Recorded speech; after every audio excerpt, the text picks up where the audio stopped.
Hey, what's going on, guys? For today's magazine review, we're actually going to be taking a look back at an older issue of Model Graphix here. So this is from actually February of 2020, a very fateful month in history. And the reason why I picked up this particular issue, while it is a couple years old now at this point, is because it features probably one of my favorite Megami Device characters so far in the line anyway, is Satara Kaisa, is the featured build there on the front. And so we're going to see a featured section here about that particular build, about that kit in here. And then being a monthly magazine, we'll see a whole lot of other different stuff in here as well. Let's go ahead and get into it for today's magazine review. Right, so like I said, this is the February 2020 issue number 423, and we've got a special edit motto here on the front of Satara Kaisa version Kawa Kath. I'm still not exactly sure how that's meant to be pronounced, the name of the original version of Satara Kaisa there, but really cool image here on the front with these kind of lighting effects added on there as well. If we go around here onto the back, it's an advertisement for some different Hasegawa products which were coming out at the time. So Crusher Joe stuff, some different 1/12 scale resin figures. We've also got some not Machine and Krieger here, Robot Battle 5 Mark 44 advertisement, which was coming out new in 2020. It was a new version of the Mark 44, which was coming out at the time. The MSRP here for this issue, 773 yen, so about like $5, something like that. Not too bad, and it's not super thick. This one, it is going to be about 150 pages, and that's like magazine pages, so like the paper is like really thin. Let's go ahead and get right into it here at the front. Some aircraft, I was going to say aircraft modeling, though it's not. It's just an advertisement for some game, I guess, anyway. And then we have our table of contents over here, and it looks like this is going to be some like recommendations, some 2020 recommendations here, I guess, for some stuff. Then we've got character modeling, air modeling, auto modeling, ship modeling, AFV modeling, newcomers, and newcomers extra. So a whole bunch of cool stuff to get into. Here we've got a really awesome looking unicorn model kit there right off the bat. Speaking of lighting effects, the lighting effects on this look really nice. That is really cool. I'm not sure even what kit that is. I'm guessing that looks to be like it's possibly the MG, I think. I'm not sure. I think we'll probably see a little bit more about that here in just a minute, but it looks like kind of maybe what there's a theme going on for this. Oh, okay, it's like a lighting theme. So that's what that's why that unicorn has lights and the Satara Kaisa has lights, and so yeah, that's what the theme is going to be, is lighting here. So it's a special feature here, just kind of introduction to about like LEDs, how LEDs work, and how you can figure out different aspects of doing your LED wiring and everything. That's pretty cool. And then we've got our Satara Kaisa model kit right here. So this is, yeah, the original version, which came out just a few months before this issue in October 2019, actually. I can't believe it's only been just a few years. But the build looks awesome in here with these LED effects added in there as well. Look really cool. Like I said, one of my favorite character designs from the series so far. Here's a nice like recreation of the box art there, which is pretty cool. And a bunch of different poses showing some different aspects there of the build. Looking really cool. And yeah, the clear parts kind of added into the kind of like claw parts up there on the top. Those look really cool, and the lights added into the clear parts and everything. And we've got a little bit about the game, the Alice Gear Aegis game down there as well, where this character is from. So it's one of the Megami Device Alice Gear Aegis crossover releases. Here's a little bit about what I was just speaking about. The clear part added into the claw parts up there, which is pretty cool. So he's got a LED, a red LED kind of going into that to light up those parts. And thruster parts here at the back, LEDs going into those as well for some nice blue light. Some other detail shots of the decals and painting over here on like the gold part up on her headdress. So really cool build, and obviously all of our text is all in Japanese. I'm sure there's a lot of really cool text just kind of talking some more about that. But for now, let's go ahead and move on here to the unicorn. So yeah, this is actually the master grade OVA version. So yeah, it is the master grade, and this is made with the RGB LED so that it can change the color of it. So you can see you can light it up in blue or in this kind of orangish color or green, as you can see here on the next page. So actually there's a kind of feature here showing in all the different colors of the rainbow. So that's pretty cool. And then I guess he made like a little switchboard here at the bottom as well. You can switch between, I guess, like the three main colors, red, green, or blue, depending on which version you wanted to go with. Blue being actually just like the color of the perfectibility version, right? But red or kind of orange would be the original, and then green being the final battle version. So that looks really cool. I love the look of the master grade, and it looks pretty nice here. The LEDs in this look really nice, a really nice glow for the Psycho frame there on that. So that looks pretty awesome. Up next, we've got the DJ here. This is the 144 scale kit and kind of bass jabber sort of there on top of this cool display base where the lighting is going to be connected into the base and kind of going up through the stand here. But the way that the kit is positioned works really well to kind of like hide that arm piece, which is going to be holding the kit up, which is pretty cool.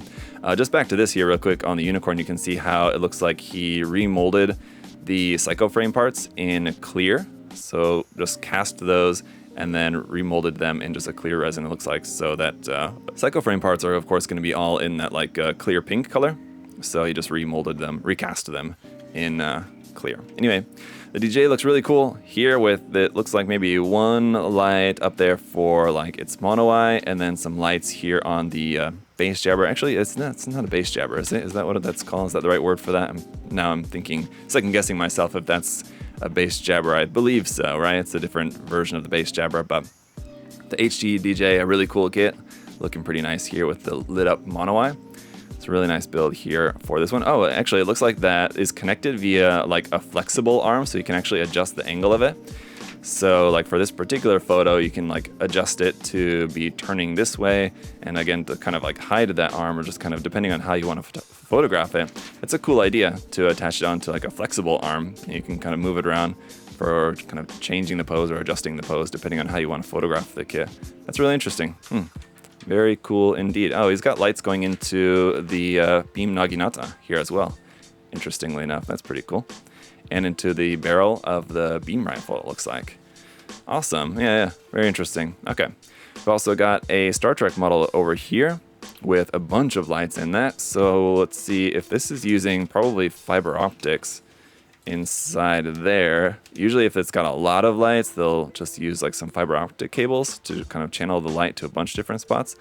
It looks like that might not be the case, actually. It's just all kind of regular LEDs, but whole big section here on that. The Star Trek, I mean, I'm a relatively a Star Trek fan. I'm not like a super duper like Trekkie or anything by any means. So this is not going to necessarily be my area of expertise, but here's a couple of pretty cool looking Star Trek ships there. The USS Discovery and Enterprise. So that looks pretty awesome. All right, now switching over to some black and white pages here for what looks to be like kind of an interview or like conversation section, usually where it'll be text between a few different people. And so you can see they're talking about LEDs in different model kits there. So that's going to continue on here for a couple of pages of that section, and then advertisement here for a bunch of different LED products, it looks like. So it's just some different stuff that you can buy and LED modules and things. We've got another Star Trek ship here, the USS Shenzhou. I'm guessing a close pronunciation there for that. This one also looks really cool. And you can see a bunch of LEDs inside there in the work in progress shots. And then we've got this awesome build from Wild River. So this one is actually one that we've seen before. If you guys saw my MOOC review on Wild River's Wild River's Star Wars modeling MOOC, which we took a look at previously, this was obviously featured in there and was really, really cool, really impressive. So you have this kind of scene where you've got water here at the base. So it's like, I don't know, like water, I'm not sure where the setting is for this anyway, water planet anyway, but this kind of shipyard, dock over here, and then the Star Destroyer, which is being kind of held up, in the scene, held up here by these like light beams there as it's being constructed, I guess, sort of like that. But it's a really, really cool diorama. In typical Wild River fashion, it's incredibly, incredibly detailed. And also incredibly small too, I believe. What's the scale for this one? It is 1/5000 scale, but the amount of detail in there is just pretty incredible. So there you can see some different images there of that one. And here it is, like a fully lit up. I mean, just not with like the LEDs, because it's sort of like meant to be as like a night scene, but I mean lit so that you can actually see the extent of the diorama. It's pretty interesting, pretty amazing there. That looks really, really cool.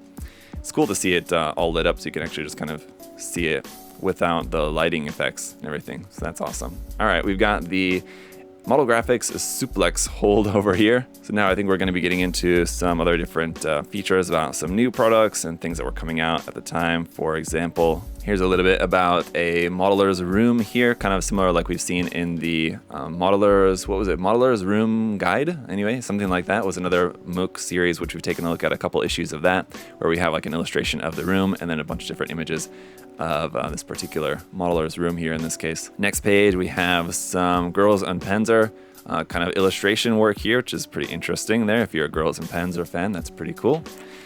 And then famous airplanes of the world, and also an interesting bit over here. Speaking of Star Trek, there's a bit about Star Trek Picard, military model, like history stuff here. If you're into that, there's always some cool information, kind of like historical stuff in here as well, which if you're into like military scale modeling or traditional scale modeling, then that's probably something that's of interest to you.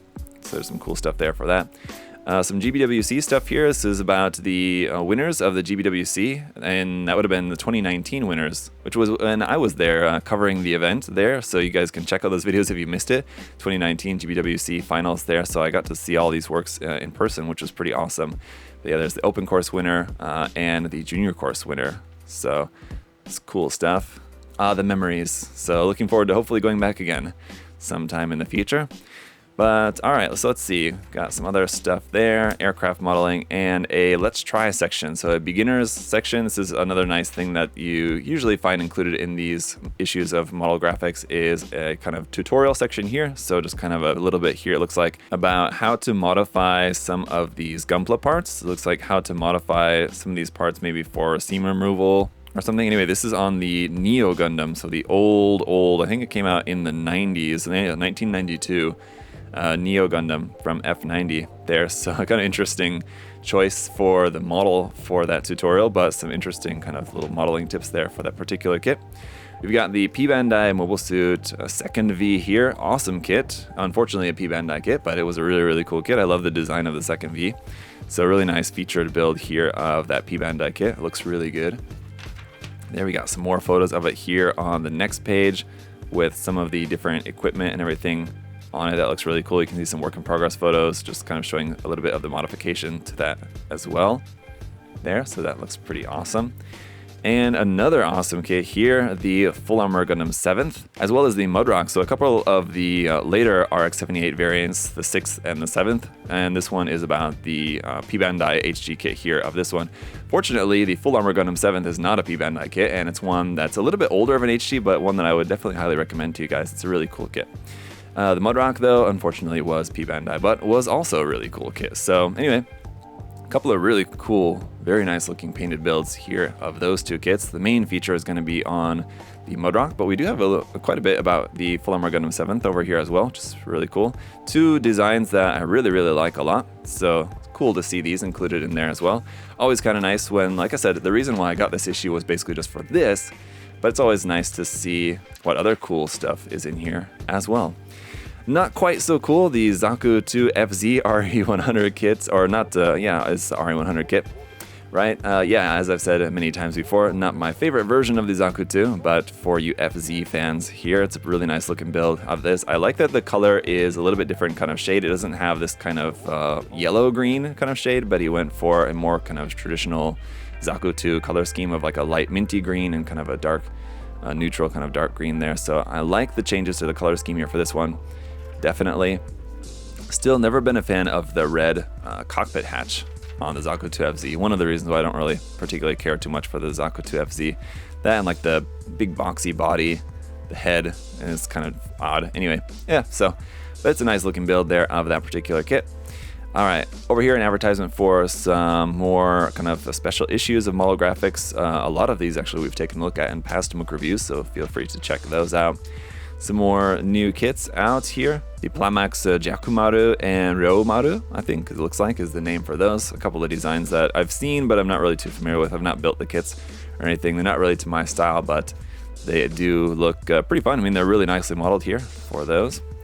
We've got the FiguEyes Labo Miku kit here from Pandai, a line which, as I always say anytime it comes up, I really wish that Pandai will continue the FiguEyes Labo line. I like the line a lot. It's a really cool opportunity for you to be able to build as a model kit a character statue figure like this, which I really like, and this one is beautiful. Really nicely done. The details and the painting and everything on this is fantastic, so that looks really cool. Here we got a nice big image. Oops, hopefully not gonna rip that, but nice big image here of it kind of lit up and sort of glowing there in the light, which looks amazing as kind of like our center page here of the magazine issue. Oops, oh, careful with that. Yeah, some more images here and work in progress images and a bunch of detail images. Beautiful looking build there of that FiguEyes Labo Miku kit. On the next page, some more work in progress. So quite a nice lengthy feature on this build, which is nice to see. So a bunch of work in progress photos makes for some great reference if you're planning on working on the kit yourself. So that's awesome. Another couple of photos right there. And now we're getting into some new stuff, which was on the way. The Perfect Grade, Perfect Gundam, the Master Grade, Fazverka, some other new Gunpla that was coming out around that time. Some other new kits from Bandai that were coming out in their many different lines here on the next page. So some cool stuff. Another FiguEyes Labo kit up there. Continuing on from Bandai, we've got some premium Bandai and like event exclusive stuff up here as well. Premium Bandai kits and a little kind of mini comic right here featuring the G-Self, G-Arcane, and some Reconquista and G characters, which is pretty cool. And all right, now we're getting into some newcomers from Kotobukiya. I believe all this stuff I think is all from Kotobukiya. Some of their character statue figures here from the many different series. And then model kits. So we've got the Aika Aikawa Megami Device kit, Sakura Miku, and then some other different Kotobukiya kits here, including Zoids, Frame Arms Girl, Hexagear, a few other kits and option parts and stuff up there. You have the gold, all gold Gorai. So it was a cool one, gold plated Gorai. And then from some other companies here, all sorts of different stuff that was coming out at the time. So just kind of cool to see back. Not too long into the distant past. It was only just a couple of years ago. So a lot of this stuff is still very fresh in the mind. But you can see there's some stuff here from Plamax, or from Max Factory, Good Smile Company anyway. So the newcomers section here is just going to be, I guess the meaning of that is more so just new model kits and stuff on the way. So it's not model kits. We also have some new aqueous paints there from Mr. Hobby. And then into the black and white section, which is just going to be loads and loads of military model kits and scale model kits of all sorts, cars, bikes, more cars, and more tanks and vehicles and all sorts of stuff here. This section I'm just gonna kind of speed through just because it's not quite as interesting to me personally, but there's a whole bunch of stuff in here from every company. A little section here about the previous issue of Model Graphix. And let's see, now we're back to our color pages here for some more helicopter model kits. Pretty awesome ship model kit here up for this next one. That looks pretty cool, which I guess is maybe from some anime or movie or something. Animated film, possibly. Not something that I'm familiar with, but it does look pretty cool. There for that one. Another one here on the next page as well. So some more ship modeling if you guys are into that. Let's see, we got another black and white section here. There's a bit about Wonderfest. So Wonderfest Winter 2020, which would have been, I think, March, right? I think it's usually in like beginning of March, end of February, around there. So like right around the time, shortly after this issue came out anyway. Model Kasken stuff here. We've got another kind of comic section over here. MG Mate, Model Graphix Mate. I think these are like fan submitted illustrations over here that are included, and maybe just like fan notes or letters or something. But anyway, Puramen over here, which is a recurring just comic in these issues as well. A little bit about what's going to be in the next issue, and World Historic Cars over here with another nice illustration here of this car and character. Another car and character over here in kit form. So again, for those of you guys who might be into car modeling or character modeling here, I'm not sure if this was ever released as like a garage kit or anything of this particular, seems like just an original character, I guess. I'm not too sure, but the point is I'm not sure if this was ever released as a garage kit that you could purchase for yourself, or if this is just somebody's custom build here featured, but it does look very nice. And the car model kit itself. Got a whole bunch of work in progress photos here for this one as well. Should be pretty cool. The F-14D Super Tomcat aircraft model here. This one also looks really nice. You can see a lot of fantastic painting here on this one. That one looks really very nicely done. Okay, some more aircraft modeling here on the next couple of pages. Some Japanese aircraft. And then continuing on to some armor modeling here. Very nice tank model kit. For this next one, got some nice photos of that, and another one with some kind of, well, this is illustrations actually of this particular tank, but some cool illustrations kind of from every single angle possible, with some kind of like wintry camo there on that. That looks cool. Last couple pages here, some more model Cascan advertisements for just what were some of the featured builds in here and some of the featured stuff from different books, from different companies there, different products. And the last couple of pages here, Beaver Corporation, I guess, is making these other different model kits. So they're just a different model kit company or something, I guess. Anyway, but that is going to do it for this issue. So there was some cool, interesting stuff in there. There was a lot of stuff that was not really too much of particular interest to me. A lot of like the original like scale modeling, but that's the reason why I don't pick up like every single issue of magazines like this, because usually only get the ones where I know there's going to be something that's of interest to me. And all the section about LED lighting was certainly interesting. There was a couple of kits in there that I really quite liked. The Miku feature was a really nice surprise in there, because that's a really, really nice looking build. The Gundam kits that we saw in there were really nice to see, and then of course Satara Kaisa. But let me know in the comment section, guys, which were some model kits from this issue that particularly stood out to you that were quite interesting. And if you guys want to check out some more model kits for yourself, paints, tools, and supplies, you can check the link in the video description, right down there in the video description, to USA Gundam Store. We've got all sorts of cool stuff there for you guys to check out, so check that out. And until next time, I really appreciate all your guys' support, liking the video, leaving a comment, making sure that you're subscribed. It all helps out a great deal, so I appreciate it, guys. Thank you so much. Till next time, have a great day. I'll see y'all later. Bye-bye.